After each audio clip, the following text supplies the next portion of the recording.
Afternoon Muttonistas, the Primemutton here again. I'm at Manchester's Piccadilly station and you can see probably from my top what this vlog's going to be all about. Had an arduous journey yesterday, of which I'll talk to you a bit more on the train. But let's move on, head on into the station, take a train for Newcastle for today's vlog of Manchester City away at Newcastle United.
Well, Muttonistas, it's great to be back on the road again.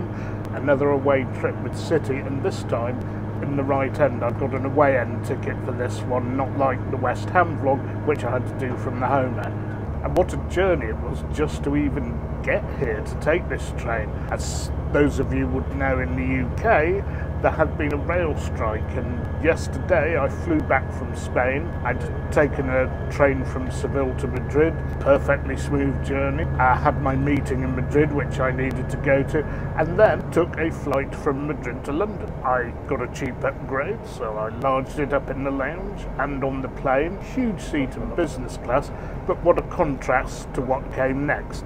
We had the nearly an hour-long wait for my baggage to be delivered at the Cockney Airshed, or London Heathrow. I then had to walk half a mile to the central bus station, wait 45 minutes and then another 40 because the bus was late, and then spend 5 hours on a cramped megabus. I got home at about 2:15 in the morning and was up again at 8:45 this morning. Indeed, the concept of flying business class and then taking a megabus is completely absurd. If anybody else watching this vlog has ever done something like that, please drop me a line in the comment section. Anyway, I hope this journey is going to be a little smoother today and we have a change at York before arriving hopefully at Newcastle an hour and 3/4 before the game. Well, quick change of plan here. It wasn't listed in the timetable, but the conductor told me dash to platform 8 at Leeds and you'll get there quicker, so that we have done.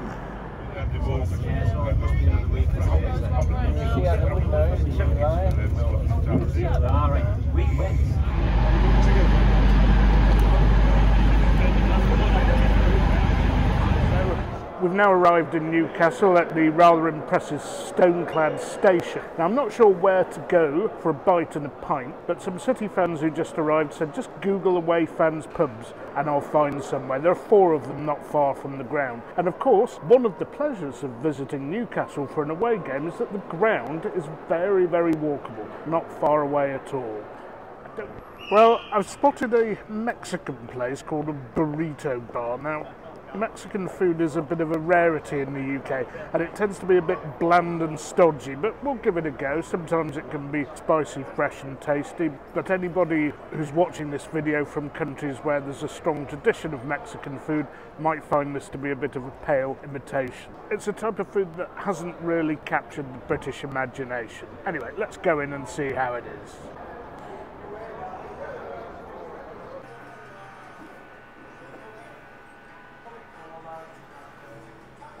Okay, nothing too fancy here. I've gone for a burrito. Now, most of you will know exactly what that is, but for those who don't, it's a big flour pancakes, occasionally made with corn, I think, and it's filled with stuff like beef, pork or chicken, and you have beans, rice, sometimes sour cream, sometimes cheese, and I've added a few jalapenos and gone for the hottest possible sauce, of course. And if I need to make it hotter, we have help at hand, although sriracha does look like an odd sauce from a Mexican place. A little San Miguel beer to go with it, so let's unwrap the burrito and show you what's inside.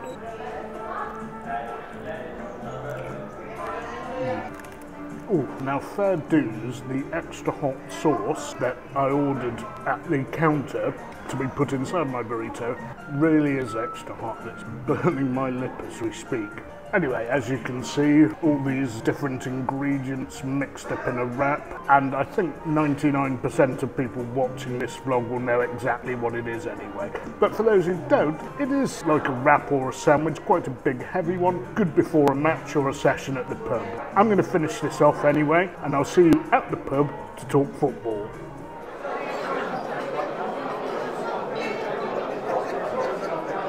So folks, on to the football. Now, I'm not sure City have been genuinely tested so far. Whether playing this very new style, with Haaland and midfielder less, fullbacks moving into the middle of the pitch, which Guardiola did when he first came into City, whether that's going to work all the time or not. Maybe he's got a tactical trick up his sleeve. And as for Newcastle, well, Eddie Howe, and I said this when I was here last December, has most definitely struck a tune out of them, and this will be a much more difficult game than the 4-0 win that we got from them last December, which was incidentally the only time I'd been to a football match here where I had to show an NHS pass. I'm going to predict a 2-0 win, although I obviously get the predictions wrong quite a lot of the time, so let's hope for that, and come on City. Some of you might be wondering where my top has gone. There appeared to be 4 recommended pubs for away fans, although there's some suggestion that most pubs are cool with away fans going in. I think the Newcastle supporters are always very friendly, so that doesn't surprise me. And there's one place very close to the ground, which I'm going to go to next after this, and the Boners here asked me to take my City top off, so that's why it's not on. And of course I'm aware of such issues, so I always keep an extra shirt on underneath, just in case I need to take the football shirt off to get in somewhere. So I was going to move on to the pub near the ground, but I stayed here because I got tempted by a tasty number they had on, which I've had before, called Plum Porter. Sort of like an English stout, a little bit different in character to an Irish stout. Anyway, the team news is out. Newcastle are lining up exactly as you'd expect, but City's lineup is quite interesting. At the back, we have Stones in for Diaz, which is quite surprising. Stones had been, shall we say, not up to speed because he missed the American pre-tour because I don't believe he's been vaccinated. And there's no sign of Jack Grealish even on the bench. Don't know what's going on there. So Stones and Eke were definitely our last choice centre-half pairing, but they are playing together today. I must say though, Eke has started playing much better than when he first came in, so I'm not as worried as before. Anyway, I'll neck this pint and we will definitely move on to the stadium now.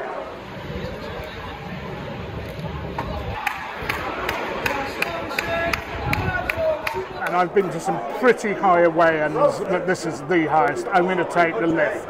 I'm a wimp.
good start from City. Ball in from Bernardo. Wasn't dealt with by the Newcastle defence. It went all over the place.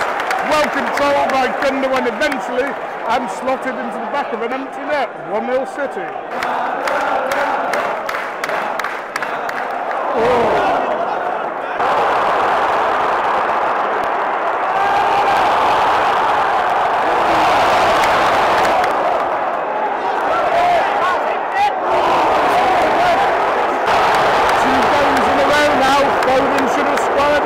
And he took a shot on.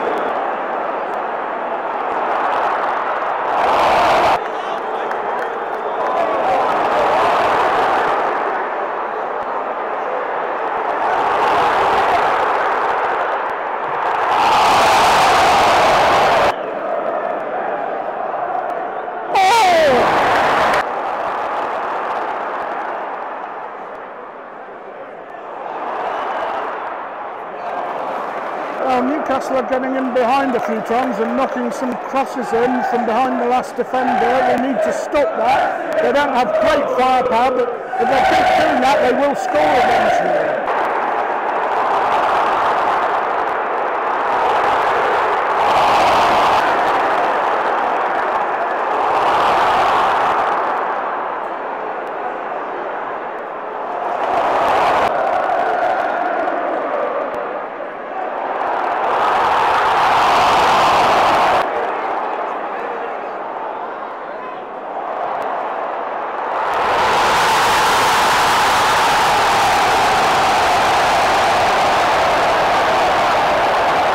Well, obviously there'll be a VAR check, but I mean they're just gifting possession back to them, not playing out of their press.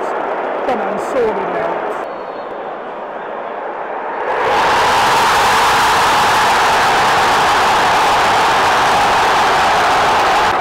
Can't say they didn't deserve it. City have been absolutely horrible.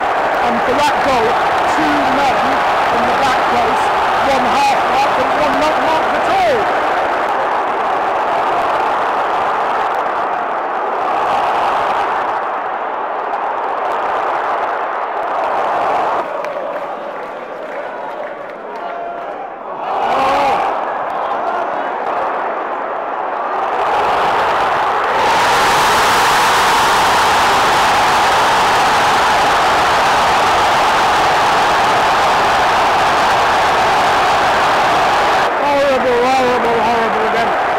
Mistakes are we going to make in 1 half of football? Not tracking runners, not marking people.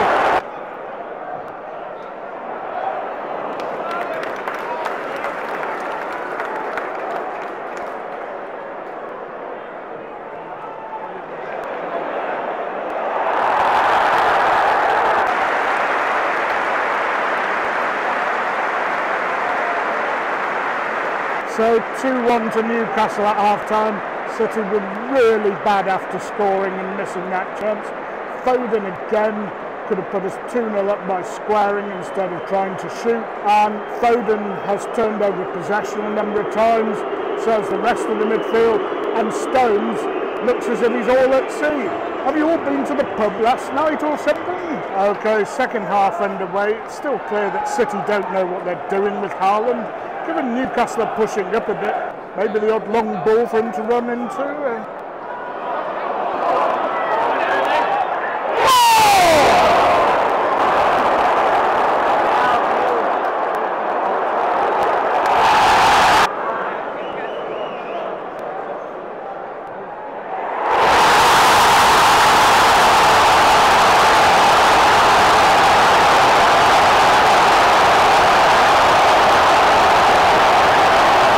Great free kick from Trippier. They don't always have to go in. They were getting rinsed down that side by St. Maximin. Why aren't we doing something about it?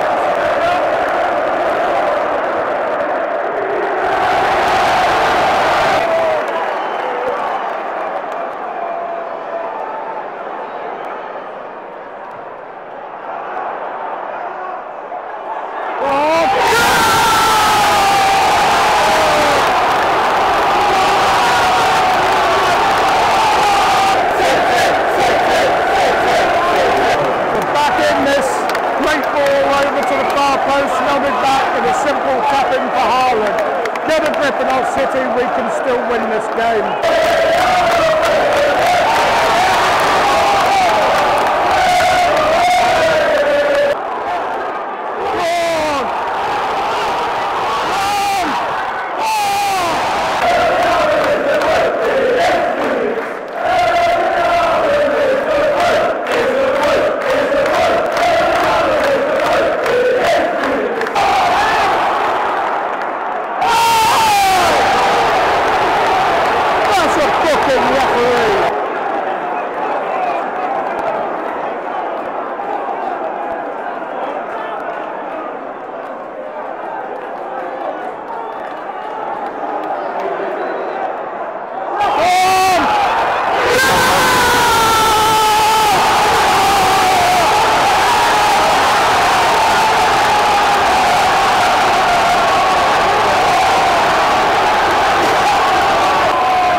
Thoroughly deserved red card. Well, they're checking it, but it looked horrible from where I'm sitting. Well, the ref's gone to look. That usually means he'll overturn his own decision, but I mean, he saw it the first time quite clearly. Mind you, he's having a longer look than usual. This must be still close in his mind.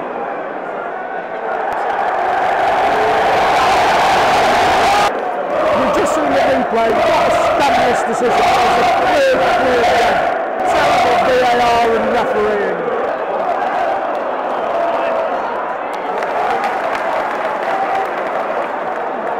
Go on, Bernardo. Go on.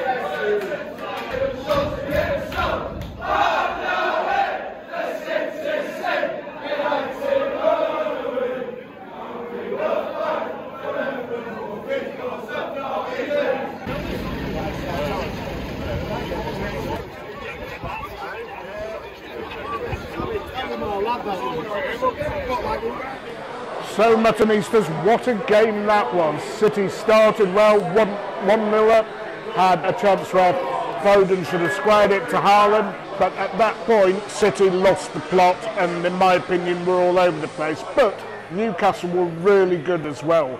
What energy, what intensity, and 2-1, it could have been more than 2-1 to them at half-time. City improved after the break, and again got caught after the turnover, ending up having to foul Saint-Maximin, who was tearing Stones and Walker a new one, and what a great free kick. I don't think there was any stopping that. However, City don't give in, and they came back strongly, got 2 quick goals, and it felt to me as if the momentum was with us and that we were going to get the winner. A couple of good chances afterwards to win the game, but Nick Pope, the Newcastle keeper, had a pretty good game in both halves of the game, to be fair. So what can we take away from this game?